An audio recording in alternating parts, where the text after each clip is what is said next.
మన కథల సమయంకి స్వాగతం. మగువ ఆఖరి భాగం. రచన అశ్విని రాజు గారు. ఈ కథలోకి వెళ్దామా? మను ఊరెళ్ళడంతో తను ఇంటిలో ఒంటరిగా ఉండడానికి భయపడుతుంది శ్రీవల్లి. శ్రీవల్లి ఆటో కోసం ఎదురుచూస్తుండగా కారు వచ్చి శ్రీవల్లి ముందు ఆగుతుంది. కారులో అరవింద్ ఉన్నాడు. కారులో వచ్చి కూర్చో శ్రీవల్లి అని అంటాడు అరవింద్. నేను ఆటోలో వెళ్ళిపోతాను సార్, మీరు వెళ్ళండి అని అంటుంది. శ్రీవల్లి, అమ్మ నిన్ను పిలుచుకుని రమ్మన్నారు, ముందు వచ్చి కారులో కూర్చో అని డోర్ తీస్తాడు. శ్రీవల్లి వెళ్ళి కారులో కూర్చుంటుంది.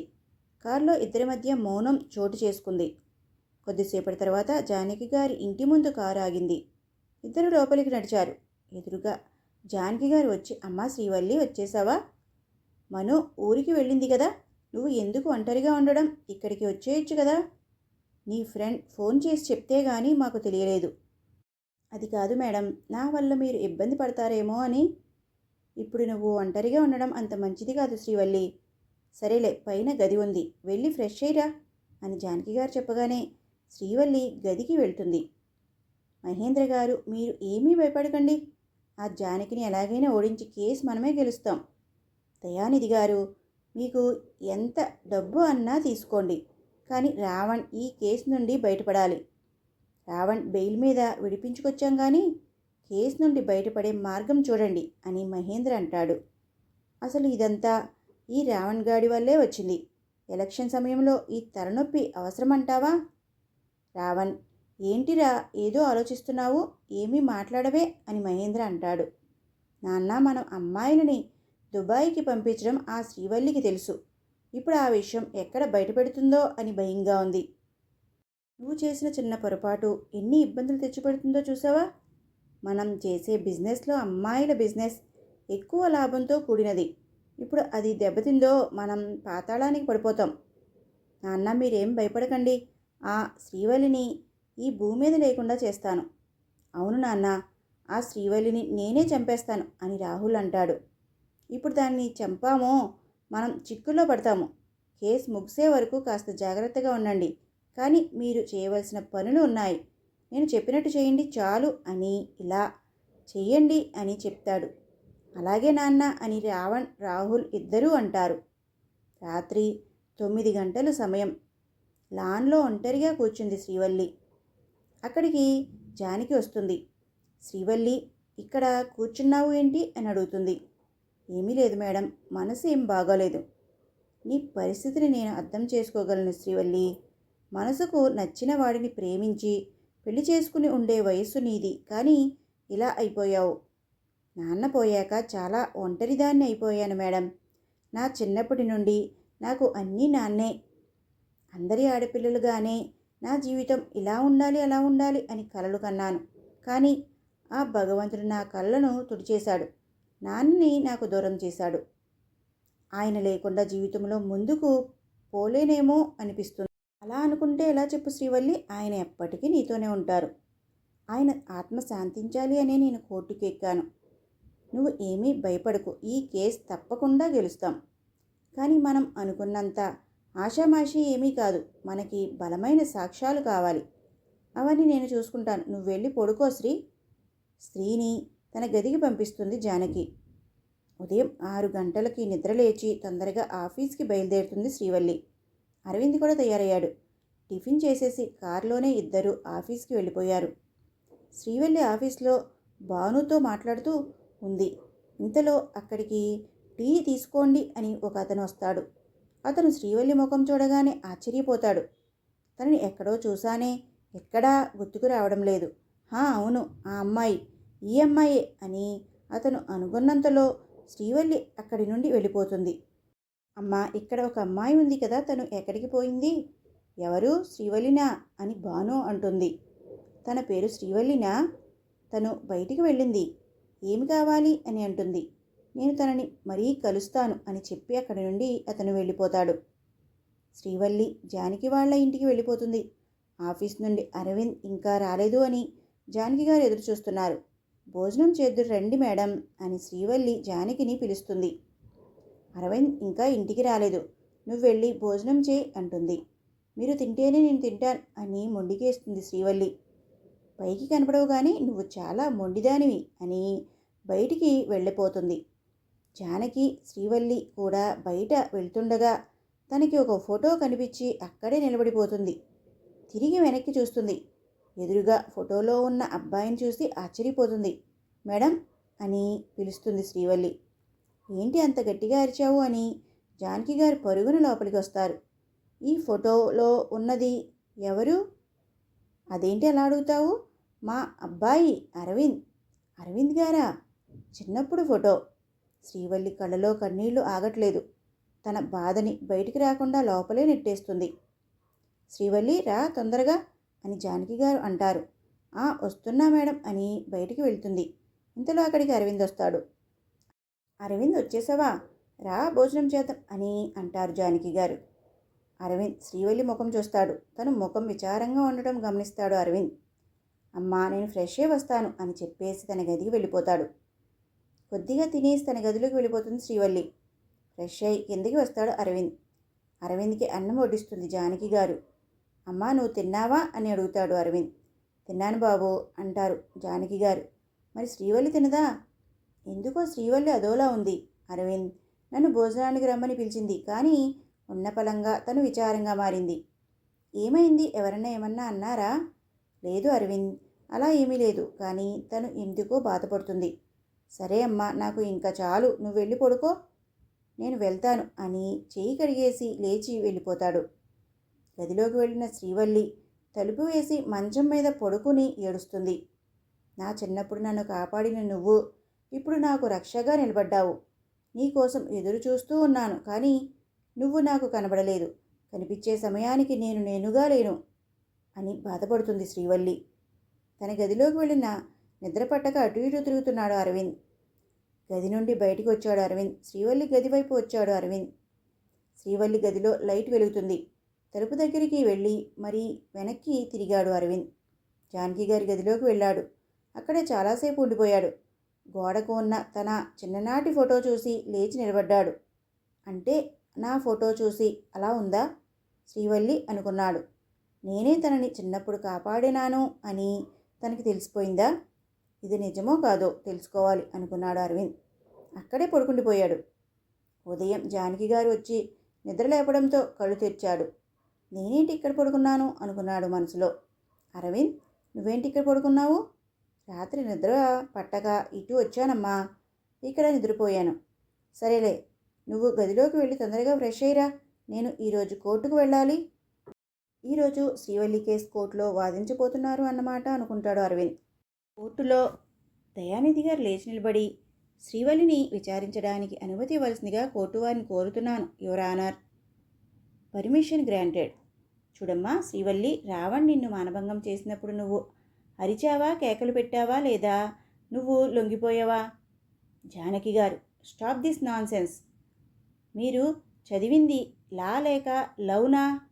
దయానిధి వాట్ యు మీన్? జానకి గారు ఎస్ మిస్టర్ దయానిధి, ఆడది అంటే ఏంటో మీకు తెలిస్తే ఇలా ఒంటరి జీవితం గడిపే కర్మ మీకు పట్టేది కాదు. ఆడదాని మనసు ఎంత సున్నితమైనదో, పవిత్రమైన ఈ భారతదేశంలో ఆడది ఎంతగా గౌరవించబడుతుందో తెలిస్తే ప్రాణం కంటే ఎక్కువగా ప్రేమించే మీ భార్య మీకు దూరం అయ్యేది కాదు. దయానిధి ఐ అబ్జెక్ట్ మిస్టర్ జస్టిస్. ఈవిడ నా పర్సనల్ లైఫ్ గురించి మాట్లాడి నా పరువు ప్రతిష్టలకు భంగం కలిగిస్తుంది. జడ్జి గారు, ఆవిడ మాట్లాడింది మీ పర్సనల్ విషయాలే కావచ్చు, కానీ మీరు స్త్రీ జాతికి భంగం కలిగించేలా ప్రశ్నించారు. సారీ మిస్టర్ జడ్జి గారు అని అంటాడు. యువర్ ఆనర్, రాహుల్ని విచారించడానికి అనుమతి ఇవ్వాల్సిందిగా కోరుతున్నాను. ఎస్ ప్రొసీడ్ అని జడ్జి గారు అంటారు. జానకి గారు యువర్ ఆనర్, తను ఎక్కాల్సిన భోగిలో ఎక్కకుండా శ్రీవల్లి కూర్చున్న భోగిలో ఎక్కి కావాలని తనని బాణభంగం చేశాడు. ఈ రావణ్ అది కప్పిపుచ్చడానికి ఏమో కథలు చెప్తున్నాడు. ఈ కేసులో మరో వ్యక్తి రాహుల్ని విచారించడానికి అనుమతి ఇవ్వాల్సిందిగా కోర్టు వారిని కోరుతున్నాను. Okay, permission granted. రాహుల్ వచ్చి బోన్లో నిలబడతాడు. జానకి, నీ పేరు? రాహుల్. జానకి, రాహుల్ గారు, మీరు ఒక అమ్మాయిని ఏడిపిస్తుంటే అడ్డుపడి మిమ్మల్ని చెప్పుతో కొట్టింది అని శ్రీవల్లి అంటుంది, నిజమేనా? రాహుల్, రామరామ, చిన్నపిల్లలు దేవుడితో సమానం మేడం. నాకు ఆడవాళ్ళు అంటే చాలా గౌరవం ఉంది, అలా నేను ప్రవర్తించను. జానకి గారు, రాహుల్ గారు, ఇంతకుముందు మీరు ఏమన్నా నాటకాలు వేసేవారా? రాహుల్: లేదు. ఎందుకు అలా అడిగారు? జానకి గారు: మీరు బాగా నటిస్తుంటేను. యువర్ ఆనర్, ఈ ఫోటో చూస్తే మీకే అర్థమవుతుంది అని జడ్జి గారికి ఫోటో ఇస్తారు. ఈ రాహుల్ గత కొన్ని రోజుల కిందట రోడ్డు మీద ఒక అమ్మాయిని ఏడిపిస్తుంటే తీసిన photo. Dayanidhi: I objection your honour. ఇలాంటి ఫోటోలు ఇప్పట్లో ఎన్నైనా సృష్టించవచ్చు అని లాయర్ జానకి గారికి తెలియజేస్తున్నాను. జానకి గారు: మీరు చెప్పింది నిజమే. లేనిది ఉన్నట్టు, ఉన్నది లేనట్లు సృష్టించవచ్చు దయానిధి గారు. అందుకే మీరు జరిగింది జరగనట్టు చేస్తున్నారు కదా సార్. ఈ రాహుల్ అమ్మాయిల్ని ఏడిపిస్తూ అమ్మాయిల జీవితాలతో ఆడుకుంటాడు. ఇలాంటి వాళ్ళని సమాజంలో వదిలిపెడితే వీళ్ళ అరాచకంతో ఏ ఆడపిల్లని వదలరు. కనుక వీళ్ళకి కఠిన శిక్ష విధించాలని కోర్టు వారిని కోరుతున్నాను your honour. Dayanidhi: lawyer Janaki గారు బాగానే చెప్పారు. నా క్లయింట్నే శ్రీవల్లిని పాడు చేశాడు అనడానికి సాక్ష్యమేంటి? తను పాడవడానికి కారణం రావణ్ అని సాక్ష్యమేంటి? కోర్టు వాళ్ళకి కావాల్సింది సాక్ష్యాలు. నా క్లయింట్ లైంగికంగా అనుభవించాడు అనడానికి సాక్ష్యం లేదు కనుక రావణ్ నిర్దోషి అని కోర్టు వారికి తెలియజేస్తున్నాను. యువర్ ఆనర్, పచ్చని పందిటిలో వేలాది మంది మధ్య జరిగే పెళ్ళి, అదే దంపతులు శోభనానికి ఏ ఒక్కరూ ఉండరు అని, వారిద్దరికీ పుట్టబోయే బిడ్డకి అతనే తండ్రి అని సాక్ష్యం అడుగుతారా? మగవాడు మృగంలా ఆడదానిపై పడితే తప్పు మగవాడిది కాదు అంటారా? చెడిపోయిన ఆడది అని ఈ సమాజం ముద్ర వేసి ఓ మూలన కూర్చోబెట్టి మగాడిని మాత్రం తలెత్తుకునేలా చేస్తుంది ఈ సమాజం. ఆడదానికి శీలం ఉన్నట్టు మగాడికి శీలం ఉండదా? స్త్రీ తనువులోనే శీలం ఉన్నదంటే పురుషుడు ముట్టుకుంటేనే శీలం పోతుందా? పవిత్రత, నీతి, శీలం, కట్టుబాట్లు అన్నీ ఆడదానికే పరిమితం చేయడం ఇదెక్కడి న్యాయం యువర్ ఆనర్? పురుషుడికి ఒక్క నీతి, స్త్రీకి ఒక నీతి అని ధర్మశాస్త్రాల్లో రాసి ఉంటే అవి అజీవ శాస్త్రాలు అని ఎందుకు తగలపెట్టడం లేదు? నవీన యుగంలో అనుయుగంలోనైనా ద్వంద్వానైతిక నీతి సూత్రాలను సవరించి స్త్రీకి న్యాయం చేకూర్చవలసిన అవసరం మన సమాజానికి, చట్టానికి, రాజ్యాంగానికి ఎందుకు లేదు? యువర్ ఆనర్, ఆనాడు సీతని అనుమానించి అడవికి పంపాడు రాముడు. శకుంతలని మోసం చేసి వెళ్ళిపోయాడు దుష్యంతుడు అని కథలు చెప్పుకుంటున్నాము. నిజానికి రాముడికి, దుష్యంతుడికి వారసులు ఈ నాటి సమాజంలోనూ ఉన్నారు. వాళ్ళందరికీ తెలియజేయవలసింది ఒక్కటే: ఈనాటి ఆడది ఆనాటి సీతలా అడవులకు వెళ్ళి ఏడవదు. న్యాయస్థానంలో నిలబడి అలాంటి దౌర్భాగ్య మనసున్న మొగుడి నుండి విడాకులు అడుగుతుంది. ఈనాటి ఆడది ఆనాటి శకుంతల అనాథల్లా అడవికి వెళ్ళి బిడ్డను కనదు. న్యాయస్థానంలో నిలబడి తన బిడ్డకు తండ్రి పలానా అని నిరూపిస్తుంది. శ్రీవల్లికి జరిగిన అన్యాయానికి సాక్ష్యం అడిగారు లాయర్ దయానిధి గారు. సాక్ష్యం ఉంది యువర్ ఆనర్. ప్రత్యక్ష సాక్షి అయిన లక్ష్మణ్ గారిని ప్రవేశపెట్టవలసిందిగా కోర్టు వారిని కోరుతున్నాను. లక్ష్మణ్ లక్ష్మణ్ లక్ష్మణ్ వచ్చి బోన్లో నిలబడతాడు. చూడండి లక్ష్మణ్, మీరు ఏమి చూశారో నిర్భయంగా కోర్టులో చెప్పండి అని జానకి గారు అంటారు. లక్ష్మణ్: ఆ రోజు రాత్రి నేను స్టేషన్లో కూర్చున్నాను. ఎదురుగా ఉన్న అమ్మాయిని కొంతమంది రౌడీలు ఎత్తుకెళ్లడం నేను కళ్ళారా చూశాను. అంతేకాకుండా వాళ్లతో పాటు అతను కూడా ఉన్నాడు. అతను అంటే రావణ్ అతనే కదా? అవును మేడం, అతనే. నేను వెళ్ళి స్టేషన్ మాస్టర్కి చెప్పాను. అతను నేను వెళ్ళి చాలా చోట్ల వెతికాము, కానీ తను మరీ కనబడలేదు. Please note this point your honour. ఇక మీరు వెళ్ళొచ్చు అనగానే లక్ష్మణ్ అక్కడి నుండి వెళ్ళిపోతాడు. యువర్ ఆనర్, ఈ కేసులో మరొక సాక్షి అయిన నీతు అనే అమ్మాయిని ప్రవేశపెట్టవలసిందిగా కోర్టు వారిని కోరుతున్నాను. నీతు వచ్చి బోన్లో నిలబడుతుంది. అందరూ తను ఎవరా అని చూస్తారు, ఒక్క రాహుల్ తప్ప. జానకి: నీ పేరు? నా పేరు నీతు. జానకి గారు: నీకు అక్కడ కూర్చున్న శ్రీవల్లి అనే అమ్మాయి తెలుసా? తెలుసు అన్నట్టు తల ఊపుతుంది. జానకి గారు: ఎలా తెలుసు? చాలా రోజుల నుండి నేను స్కూల్కి వెళ్తున్నప్పుడు రాహుల్ అనే అతను నన్ను ఏడిపించేవాడు. ఒకరోజు నన్ను ఎత్తుకుని పోవాలి అని నా వెంటపడ్డాడు. అతని నుండి నేను తప్పించుకోవాలని పరిగెత్తాను. అప్పుడే శ్రీవల్లి అక్క నన్ను కాపాడింది. రాహుల్ అక్కపై చెయ్యి వెయ్యబోయాడు. అక్క అతనిని చెప్పుతో కొట్టింది. Please note this point your honour. చిన్న పాపను కాపాడింది నా క్లయింట్ శ్రీవల్లి. దురుసుగా ప్రవర్తించిన రాహుల్ని చెప్పుతో కొట్టింది. తన మీద కోపంతో శ్రీవల్లి జీవితాన్నే నాశనం చేశాడు రావణ్. శ్రీవల్లి పైకి లేచి, నేను కోర్టు వారికి చెప్పుకోవాల్సిన విషయాలు కొన్ని ఉన్నాయి యువర్ ఆనర్. నాకు పర్మిషన్ ఇవ్వాల్సిందిగా కోరుతున్నాను అని శ్రీవల్లి అంటుంది. పర్మిషన్ గ్రాంటెడ్ అని జడ్జి గారు అంటారు. శ్రీవల్లి వెళ్ళి బోన్లో నిలబడుతుంది. చెప్పమ్మా శ్రీవల్లి, నువ్వు ఏం చెప్పాలనుకున్నావో అని జడ్జి గారు అంటారు. చెప్తాను జడ్జి గారు, ఈ సమాజానికి అర్థమయ్యేలా చెప్తాను. ఆడది అంటే ఒక అనామకుడు వాడుకుని వదిలేస్తే ఒక మూలను కూర్చుని బాధపడదు. ఆనాటి ఈనాటి వరకు మగాడి చేతిలో బలైపోతుంది. మగాడు చేసిన తప్పుకి ఆడది శిక్ష అనుభవించడమేంటి యువర్ ఆనర్? ఎన్నో కలలు కని ఐఏఎస్ కావాలనే నా ఆశని మొగ్గలోనే తుంచేసి నా జీవితం నాశనం చేయడమేంటి? ఈ సమాజం నన్ను చేయని తప్పుకి వెలివేసింది. ఒక మగాడు ఆడదాన్ని మానభంగం చేసి చంపేశాడు. ఆ రోజు న్యూస్లోనూ టీవీ ఛానల్స్లోనూ పేపర్స్లోనూ చూపిస్తారు. సంతాపం చేస్తారు. ట్యాంక్ బండ్ల మీద, రోడ్ల మీద కొవ్వొత్తులతో న్యాయం కావాలి అని ఉద్యమాలు చేస్తారు. చేసిన వాడిని మాత్రం జైల్లో పెట్టి 3 పూటల అన్నం పెట్టి మరీ మేపుతారు. ఒక నిర్భయగానో దిశగానో మిగిలిపోతుందే తప్ప న్యాయం ఎక్కడ జరుగుతుంది? నువ్వు చెడిపోయావు అని వేలెత్తి చూపే ఈ ప్రపంచం నువ్వు ఆ అమ్మాయిని పాడు చేశావు అని ఎందుకు నిందించడం లేదు? ఇప్పటికైనా మారండి. చేయని తప్పుకి ఇంటిలో మూలను కూర్చుని ఏడవకండి.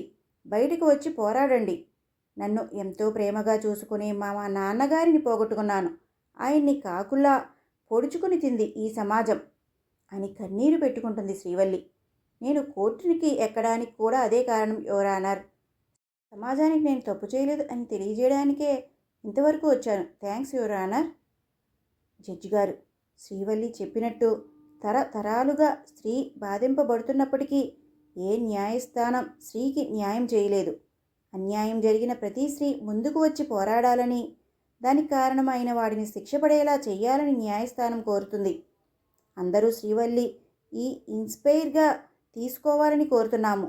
ఈ కేసులో ముద్దాయికి యావజ్జీవ కారాగార శిక్ష విధించడమైనది అని జడ్జి గారు తీర్పు ఇస్తారు. అందరూ బయటకు వస్తారు. బయట మీడియా వాళ్ళు శ్రీవల్లిని చుట్టుముట్టుతారు. వాళ్ళందరినీ తప్పించుకుని కార్ దగ్గరికి వస్తుంది శ్రీవల్లి. కారులో అరవింద్ కూర్చున్నాడు. ఇంతలో జానకి గారు వచ్చి కూర్చో శ్రీవల్లి అనడంతో కార్ ఎక్కుతుంది శ్రీవల్లి. ఇంటికి వెళ్ళగానే ఫ్రెష్ అవ్వడానికి వెళ్తుంది శ్రీవల్లి. తను ఫ్రెష్ అయ్యి కిందకి రాగానే సోఫాలో లక్ష్మణ్ కూర్చుని ఉంటాడు. లక్ష్మణ్ని చూడగానే బాబాయ్ అంటూ వచ్చి కౌగిలించుకుంటుంది శ్రీవల్లి. అమ్మా శ్రీవల్లి, తండ్రి తర్వాత తండ్రి అంతవాడు అంటారు చిన్నానని. కానీ నేను ఏం చేశాను? నా తోడబుట్టిన అన్న కుటుంబాన్ని రోడ్డు మీదకి తెచ్చాను. నేను చేసిన పాపానికి ఆ దేవుడు నాకు తగిన శిక్ష వేశాడు. అన్నయ్యని వెతుక్కుంటూ ఇక్కడికి వచ్చాను. కానీ నన్ను క్షమించకుండానే నాకు దూరమయ్యాడు. నా వల్లే నాన్నగారు చనిపోయారు బాబాయ్. నాన్న చావుకి నేనే కారణమయ్యాను. అన్నయ్య చావుకి నువ్వు కారణం కాదు శ్రీవల్లి. మంచివాడని దేవుడు ఎప్పుడూ తన వద్దకు రప్పించుకుంటాడు. ఇంతలో అక్కడికి జానకి గారు అక్కడికి వస్తారు. నీ వల్లైనా తను కేసుని గెలవాలి అని వాళ్ళ నాన్నగారే ఇక్కడికి పంపించారు. ఇద్దరు కూర్చోండి అని జానకి గారు అనడంతో ఇద్దరు కూర్చుంటారు. రాములు టీ తెచ్చి ఇవ్వడంతో టీ తాగుతున్నారు. మేడం, మీకు ఒక విషయం చెప్పాలి. నేను బాబాయ్తో పాటు ఈరోజు ఊరెళ్తున్నాను. అప్పుడే ఏంటి శ్రీవల్లి అని జానకి గారు అంటారు. లేదు మేడం, అమ్మని చూసి చాలా రోజులైంది. అలాగే బాబాయ్ని చూపించాలి. అందుకే వెంటనే వెళ్తున్నా. సరే అలాగే వెళ్ళు. మరి ఎప్పుడు వస్తావు? ఏమో మేడం, నేను మరి తిరిగి రానేమో, చెప్పలేను. ఎందుకు శ్రీవల్లి? కొన్ని ప్రశ్నలకి సమాధానాలు ఉండవు మేడం. నేను మనో రూమ్కి వెళ్ళి బ్యాగ్ సర్దుకోవాలి. ఇక నేను బయలుదేరతాను. రాములు, అరవింద్ ఎక్కడా అని జానకి గారు అడుగుతారు. అమ్మ పొద్దున్నే అయ్యగారు ఏదో పని ఉంది అని బయటికి వెళ్ళిపోయారు అని అంటుంది రాములు. మేడం, మేము ఇక బయలుదేరతాం అని చెప్పేసి ఇద్దరూ వెళ్ళిపోతారు. రాత్రి 9 అవుతుంది. ఆఫీస్లో పని ఎక్కువగా ఉండడం వల్ల రాత్రి లేట్గా వస్తాడు అరవింద్. రాగానే శ్రీవల్లి గదికి చూస్తాడు. తలుపు తెరిచి ఉంది. తను మాత్రం కనబడదు. రాములు వచ్చి, బాబుగారు భోజనం వడ్డించమంటారా అని అడుగుతుంది. అమ్మ తిన్నదా అని అడుగుతాడు. అమ్మగారు మీకోసం ఎదురు చూసి ఇప్పుడే పైన తన గదికి వెళ్ళారు అని అంటుంది రాములు. మరి శ్రీవల్లి అని అడుగుతాడు అరవింద్. శ్రీవల్లి గారు లేరు బాబు, వాళ్ళ బాబాయ్ వస్తే ఊరెళ్ళిపోయింది అని రాములు అంటుంది. ఆ మాట వినగానే కంచం ముందు కూర్చున్న అరవింద్కి అన్నం తినాలనిపించదు. చేయిని కడిగేసి లేచి వెళ్ళిపోతాడు అరవింద్. రామునికి ఎందుకో అనుమానం వస్తుంది. గదిలోకి వెళ్ళి మంచం మీద కూర్చొని నాకు గట్టిగా అరవాలనుంది. నాకు చెప్పకుండా వెళ్ళిపోయావు కదూ. ఎందుకు శ్రీవల్లి? నాకు దూరం కావాలి అనా, లేక నన్ను మర్చిపోవాలని అనా? ఎందుకు? నువ్వు ఎంత దూరం వెళ్ళినా నన్ను మర్చిపోలేవు శ్రీవల్లి, అది నీకు కూడా తెలుసు అని బాధపడుతున్నాడు అరవింద్. అక్కడ ట్రైన్ ఎక్కి సీట్లో కూర్చుని అరవింద్ గురించి ఆలోచిస్తుంది శ్రీవల్లి. నన్ను క్షమించండి అరవింద్ గారు, మీకు చెప్పకుండా వచ్చేశాను. నేను మీకు సరిపోను, నాకు ఆ అర్హత లేదు అని బాధపడుతుంది శ్రీవల్లి. శ్రీవల్లి ఊరికి వెళ్ళిపోగానే అరవింద్ బాధపడుతూ ఉంటాడు. అరవింద్ని గమనించిన జానకి గారు అరవింద్ని అడుగుతుంది, ఎందుకు అలా ఉన్నావు అని. అరవింద్ తను శ్రీవల్లిని ఇష్టపడుతున్న విషయం చెబుతాడు. అరవింద్, ఈ విషయం నాకు ఇంతకు ముందే ఎందుకు చెప్పలేదు అని జానకి గారు అడుగుతారు. శ్రీవల్లిని ఇష్టపడుతున్న విషయం తనకి ఇంకా చెప్పలేదు అని అంటాడు అరవింద్. సరే అరవింద్, ఇప్పుడు మనం శ్రీవల్లి ఊరెళ్తున్నాం. అమ్మ తనకి ఇష్టం లేదు, మనం బలవంతం పెట్టకూడదు కదా. తనకి ఇష్టం లేదు అని నీకు చెప్పిందా అరవింద్? తన మీద నాకు పూర్తి నమ్మకం ఉంది. నువ్వు ఏమీ భయపడకు, రేపే మనం శ్రీవల్లి ఊరెళ్తున్నాం అని జానకి గారు చెబుతారు. మరుసటి రోజు జానకి గారు అరవింద్ ఇద్దరూ శ్రీవల్లి ఊరెళ్తారు. సీతగారి ఇంటికి జానకి గారు అరవింద్ ఇద్దరూ వెళ్తారు. వాళ్ళని చూడగానే సీతగారు లోపలికి రమ్మని పిలుస్తారు. ప్రసన్న లోపలికి వెళ్ళి మంచినీళ్లు తెచ్చి ఇస్తుంది. అంతా కులాసాగా ఉన్నారా అని సీతగారు అడుగుతారు. జానకి గారు బాగున్నాం, మీరు ఎలా ఉన్నారు అని అడుగుతారు. మీ దయ వల్ల అందరూ బాగానే ఉన్నాం అని అంటుంది సీతగారు. శ్రీవల్లితో మాట్లాడాలి, ఎక్కడ ఉంది, కనిపించడం లేదు అని అడుగుతారు జానకి గారు. అది శ్రీవల్లి హైదరాబాద్ వెళ్ళింది అని అంటుంది సీత. అదేంటి, శ్రీవల్లి హైదరాబాద్ వెళ్ళడం ఏంటి అని అడుగుతారు అరవింద్. లేదు బాబు, తను ఈ మధ్యకాలంలో చాలా ఇబ్బందులు పడింది. తన చదువు కూడా ఆగిపోయింది. అందుకే తన ఆశయం కోసమని సివిల్స్ ప్రిపరేషన్కి వెళ్ళింది అని సీతగారు అంటారు. మేము ఒక విషయం మీతో మాట్లాడాలని ఇక్కడికి వచ్చాము అని జానకి గారు అంటుండగానే అరవింద్ జానకి గారు చెయ్యి పట్టుకుని వద్దు అన్నట్టు చెబుతాడు. జానకి గారు ఏమీ లేదు సీతగారు అని సైలెంట్ అయిపోతారు. సరే అండి, ఇక మేము బయలుదేరుతాము అని అరవింద్ లేచి నిలబడతాడు. అదేంటి, భోజనం చేసి వెళ్దురు అని సీతగారు అంటారు. లేదులేండి, చిన్న పని మీద వచ్చాము, ఇక మేము బయలుదేరతాం అని అక్కడి నుండి ఇద్దరూ వెళ్ళిపోతారు. బయటికి వచ్చాక అరవింద్ సీతగారి ముందు నన్ను ఎందుకు మాట్లాడకుండా చేశావు అని అడుగుతుంది. శ్రీవల్లి తను లైఫ్లో ఏదో సాధించాలి అనుకుంటుంది అమ్మా. తను సాధించని మనం తనకి అడ్డుగా వెళ్ళకూడదు అని అంటాడు. మరి నువ్వు అరవింద్? నాదేముందమ్మా, తనని తలుచుకుంటూ బతికేస్తాను. ఇక ఇంటికి వెళ్దాం పదా అని వెళ్ళిపోతారు. 3 సంవత్సరాల తరువాత అనంతపూర్ జిల్లాకి కలెక్టర్గా ఉంది మన శ్రీవల్లి. గొప్ప బిజినెస్ వ్యక్తిగా పేరు పొందాడు అరవింద్. అరవింద్ని తలుచుకుంటూ శ్రీవల్లి, శ్రీవల్లిని తలుచుకుంటూ అరవింద్ ఒకరి ప్రేమ ఇంకొకరికి తెలియకుండా గడిపేస్తున్నారు ఇద్దరు. ఎప్పటికైనా ఇద్దరూ కలవాలి అని కోరుకుందాం. ఇక సెలవు. ఈ కథ మీకు నచ్చినట్టయితే లైక్, షేర్, సబ్స్క్రైబ్ చేయండి.